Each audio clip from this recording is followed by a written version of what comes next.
Buenos días hermanos, Dios les bendiga. Estoy muy contenta de poder predicar este domingo por la mañana la palabra del Señor. Y quisiera que pudieran buscar en sus Biblias, en el libro de los Hechos, en el capítulo 1, vamos a leer desde el versículo 6 al 8.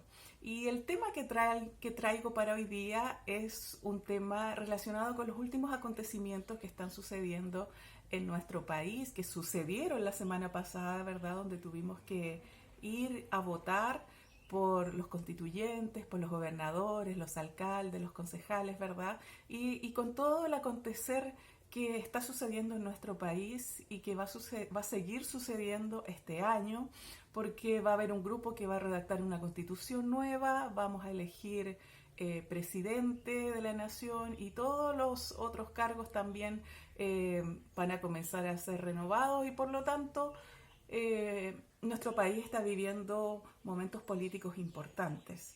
Y el Evangelio también tiene mucho que decir con respecto a esto. Si bien cierto, no es el foco del Evangelio tocar todos los casos y todas las situaciones, sí hay en las Escrituras opiniones con respecto a esto que a nosotros nos viene bien recordar, conocer y reflexionar sobre ellas. Entonces vamos a leer en el libro de los Hechos, en el capítulo 1, desde el versículo 6 al 8, dice, voy a leer la Nueva Traducción Viviente. Así que mientras los apóstoles estaban con Jesús, le preguntaban con insistencia, Señor, ¿ha llegado ya el tiempo que liberes a Israel y restaures nuestro reino? Y él les contestó, solo el Padre tiene la autoridad para fijar esas fechas y tiempos, y a ustedes no les corresponde saberlo. Pero recibirán poder cuando el Espíritu Santo descienda sobre ustedes y serán mis testigos y les hablarán a las gentes acerca de mí en todas partes, en Jerusalén, en toda Judea, en Samaria y hasta los lugares más lejanos de la tierra.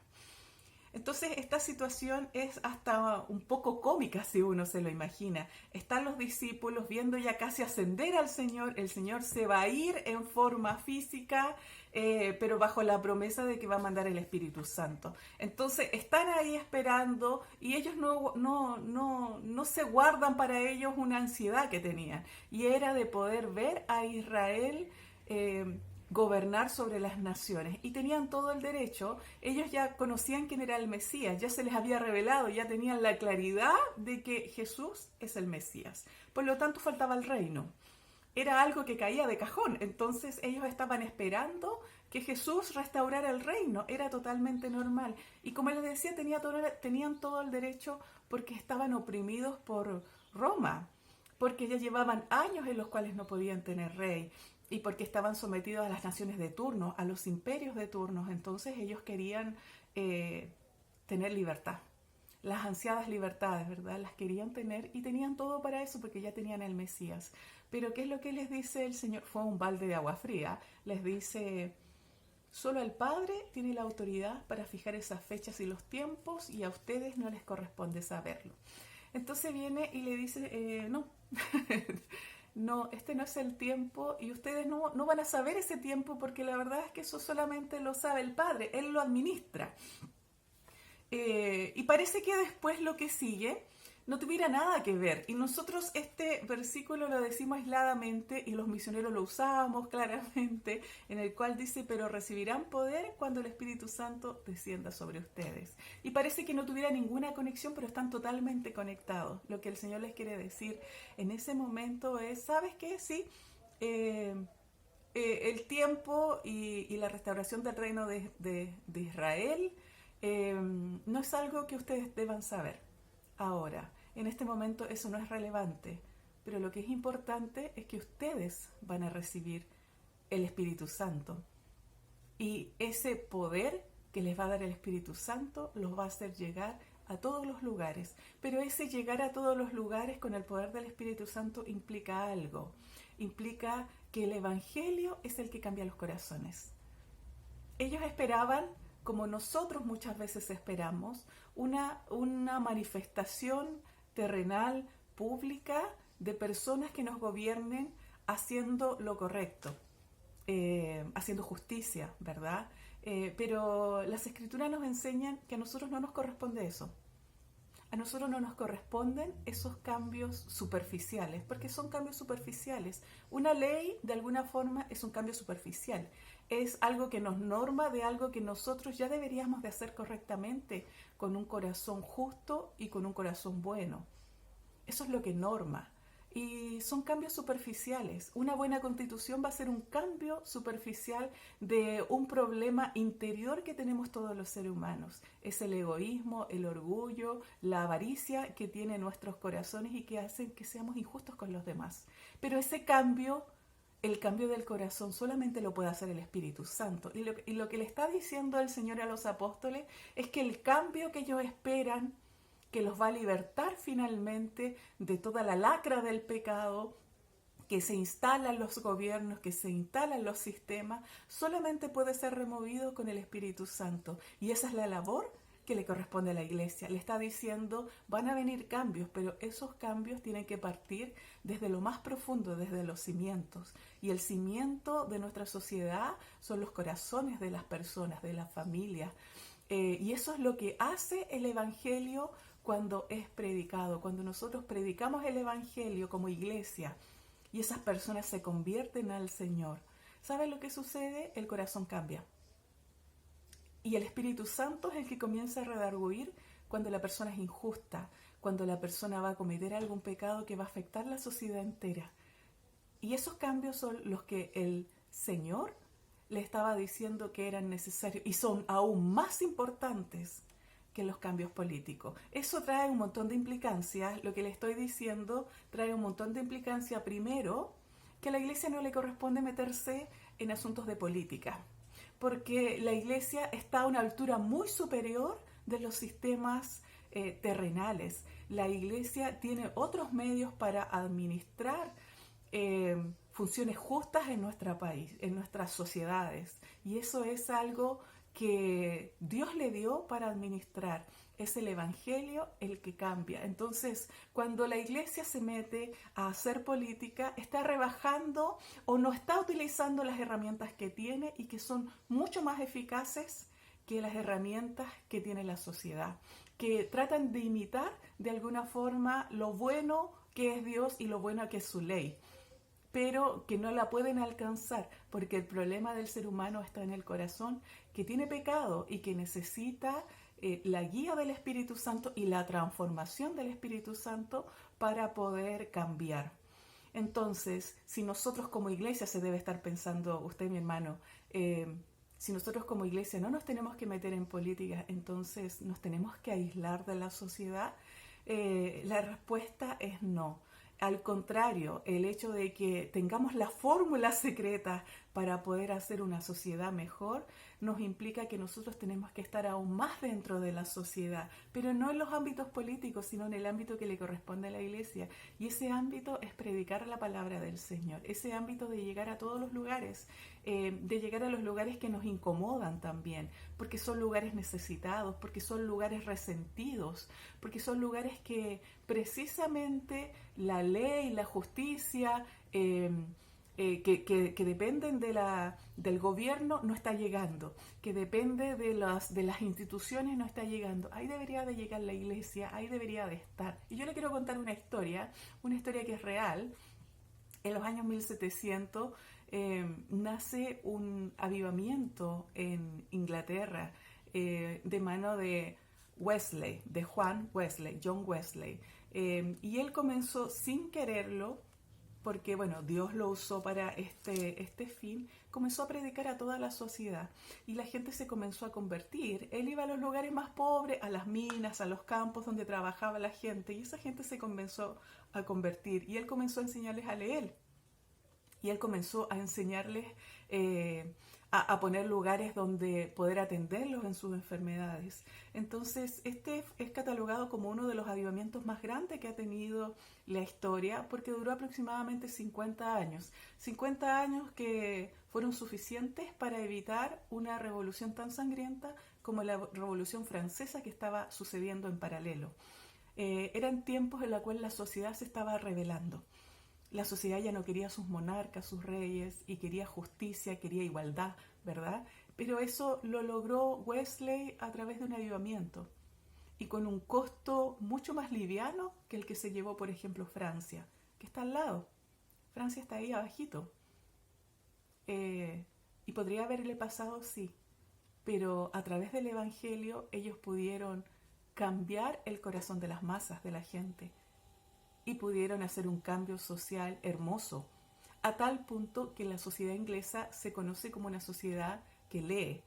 Y el que enseñó a leer a la sociedad precisamente fue la Iglesia Metodista. Y se le conoce también como una sociedad que incluye también a las personas. Y eso viene también de Wesley, que se preocupó de la gente y de la gente pobre. Se preocupó de ello. Y esa gente pobre no se rebeló. Esa gente pobre cambió la sociedad. Hoy día Wesley es considerado uno de los 100 hombres más importantes de Inglaterra. ¿Por qué? Porque hizo un cambio a través del Espíritu Santo y ellos lo reconocen así.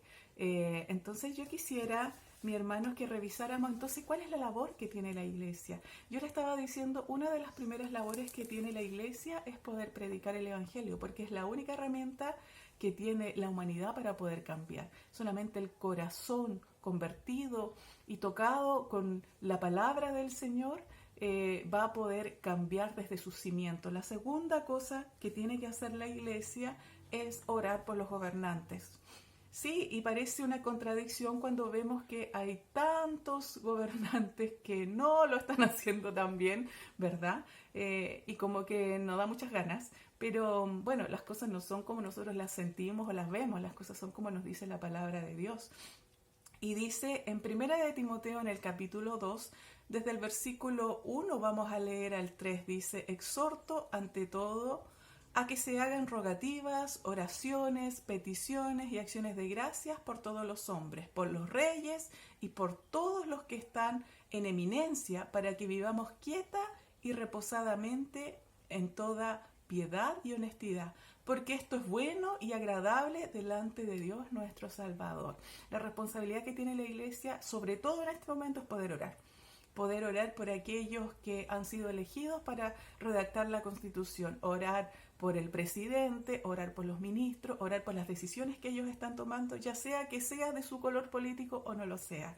Esa es la responsabilidad que tiene el Señor. Y fíjese lo que dice además la palabra en Romanos 13, del 1 al 2, dice: sométanse toda persona a las autoridades superiores, porque no hay autoridad sino de parte de Dios, y las que hay por Dios han sido establecidas, de modo que quien se opone a la autoridad, a lo establecido por Dios resiste, y los que resisten acarrean condenación para sí mismo. En vez de pronto, yo sé que muchas situaciones nos pueden frustrar, nos pueden hacer sentir que están pasando nuestros derechos, junto con esa queja tal vez que te pueda hacer y tener en su corazón, tenemos que recordar esta palabra, que tenemos que someternos. Y es bien potente que lo haya escrito Pablo, cuando en los tiempos que lo escribe están los emperadores, que eran personas sin ninguna moral y muy crueles.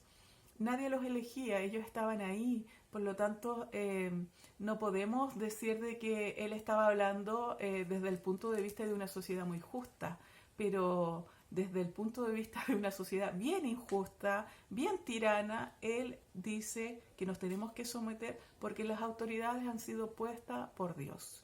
Si han sido elegidas personas, han sido puestas por Dios. Ellos después van a rendir cuenta. Nuestro deber como iglesia es orar por ellos, para que todo lo que hagan sea el Espíritu Santo redarguyendo y sea Dios haciendo lo mejor para nuestro país y para nuestra nación. La tercera cosa que nosotros tenemos que hacer es obrar con justicia. Nosotros somos la luz del mundo, por lo tanto no podemos caer en los mismos pecados, en los mismos vicios que tienen las personas que no conocen a Dios. Entonces, si nosotros tenemos un negocio, si nosotros somos empleados, si nosotros tenemos gente a la cual servimos o gente que nos puede ayudar a servir en el trabajo, tenemos que orar con justicia. y no imitar las malas cosas que se hacen socialmente, los abusos, los malos tratos. Esas cosas no tenemos que hacerlas, porque tenemos que reflejar el evangelio de justicia que tenemos a través de la palabra. Tampoco nos podemos desconectar de la realidad, tampoco podemos vivir en una burbuja en el cual solamente nosotros nos preocupamos de las cosas de la iglesia. Tenemos que también pensar que estamos en esta sociedad para influenciar en bien. Eh, y a nosotros aquí hay algo, nos cuesta el equilibrio. De repente somos o muy de un lado o muy del otro. O nosotros no tenemos que meternos en política, por lo tanto nosotros no tenemos nada que ver con eso. Y no me entero de nada, no. Y el otro lado, no, nosotros tenemos que influenciar y por lo tanto soy candidata a alcalde o diputada. Yo no creo que esas sean las soluciones. Yo creo que tenemos que estar ahí mirando, que tenemos que ser como estos profetas que nos encontramos en el Antiguo Testamento y como también encontramos a Juan el Bautista, que está ahí mirando a la sociedad, está diciendo las cosas que están bien y las cosas que están mal. Y no nos desconectamos de nuestra realidad. Y la palabra del Señor mandó a muchos de estos profetas a reprender a una sociedad que era muy religiosa, porque cuando nosotros nos desconectamos de todo esto podemos caer en la religiosidad. Entonces la religiosidad no nos va a hacer bien. La religiosidad es hacer las cosas sin tener el sentido por el cual Dios las pide. Y por ejemplo, yo quiero leerles aquí en Amós, que es uno de los profetas menores, que estuvo viviendo en los tiempos en los cuales la sociedad estaba muy corrompida. Pero uno los veía superficialmente muy religiosos, ellos hacían todas sus fiestas, ellos como que respetaban todo lo que decía la ley, pero tenían otras faltas. Y escúcheme bien ahí en Amós, en el capítulo 8, vamos a leer del 4 al 7. Dice: oíd esto, los que explotáis a los menesterosos y arruináis a los pobres de la tierra, diciendo: ¿cuándo pasará el mes y venderemos el trigo y la semana y abriremos los graneros del pan y achicaremos la medida y subiremos el precio y falsearemos con engaño la balanza para comprar los pobres por dineros y los necesitados por un par de zapatos y venderemos los derechos del trigo? Jehová juró por la gloria de Jacob: no me olvidaré jamás de todas sus obras. Nosotros no podemos hacer esto y tampoco podemos avalar a los que lo hacen. Muchas veces nos ponemos del parte de una tendencia en los cuales, porque tal vez tienen un sentido moral alto, que muchas veces es religioso, pero no respetan esto que dice la palabra del Señor. Y no solamente está aquí en Amós, Isaías también lo condena, porque en ese tiempo había una opresión y eso al Señor le desagrada. Pero tampoco, y aquí está el otro extremo, porque hayan personas o grupos o tendencias políticas que respaldan esto y se preocupan del pobre, vayan a pasar esto otro. Esto dice Isaías 5:20, hay de los que a lo malo dicen bueno y a lo bueno malo, que hacen de la luz tinieblas y de las tinieblas luz, que ponen lo amargo por dulce y lo dulce por amargo. Porque muchas veces estos que se preocupan del pobre avalan moralmente cosas que para nosotros son reprobables. Y estoy hablando de leyes que quieren fomentar el matrimonio homosexual y otras prácticas, el aborto, eutanasia, que nosotros sabemos que la palabra de Dios no las aprueba. Entonces tal vez usted me va a decir, mi querido hermano, entonces ¿a quién apoyo? Cada uno tiene que elegir, tiene que apoyar de acuerdo con toda sinceridad a lo que dice la palabra. Y nos vamos a dar cuenta que ninguno está a la altura, ningún partido político, ninguna tendencia está a la altura de la palabra. Y por eso la iglesia, y a través de esto quiero exponerle, la iglesia no puede estar a la altura de la política, porque nuestras leyes morales, porque nuestras leyes sociales son más altas, más puras que lo que dice la sociedad. Por eso que la labor de la iglesia es la labor de orar. Y es una labor que no la puede hacer nadie, es una labor privilegiada que nosotros tenemos. La labor de la iglesia es predicar el evangelio que cambia el corazón y que por lo tanto va a cambiar la familia y por lo tanto va a terminar cambiando la sociedad. Esa es nuestra labor, eso es lo que el Señor nos ha llamado a decir a lo que es malo, malo, a lo que es bueno, decir que es bueno. Y también nos ha llamado a denunciar las prácticas injustas, pero no a nosotros querer poner eso por ley, a participar en los gobiernos. ¿Por qué? Porque la iglesia no tiene esa labor. Cuando la iglesia se mete en política, olvida el trabajo espiritual que tiene. Y es un trabajo precioso y que no lo puede hacer nadie. No lo hacen los ángeles, no lo hace nadie. Es una labor que nos ha encomendado a nosotros y nosotros tenemos que hacerla. Y tenemos que hacerla con alegría, con orgullo, pensando que esta es la labor que finalmente va a poder cambiar nuestras naciones, que va a poder cambiar a las personas. Hermanos, ustedes saben que he ido a distintos lugares y ustedes mismos, algunos de ustedes me han acompañado a poder predicar y enseñar la palabra del Señor en distintos lugares. Normalmente estos lugares son pobres, socialmente marginados y de difícil acceso además. Me acompaña en estos viajes la pastora Erika. La pastora Erika es una pastora peruana, también de las Asambleas de Dios, y ella tiene un ministerio bien bonito que se llama Perú Mission World, en el cual ella hace operativos de salud, operativos médicos, de ayuda escolar y de distintas ayudas sociales. Tiene un ministerio bien bonito, pero una vez me acuerdo que viajamos juntas y las dos enseñamos. Ella se aboca a los niños y yo enseño a los adultos, a los jóvenes.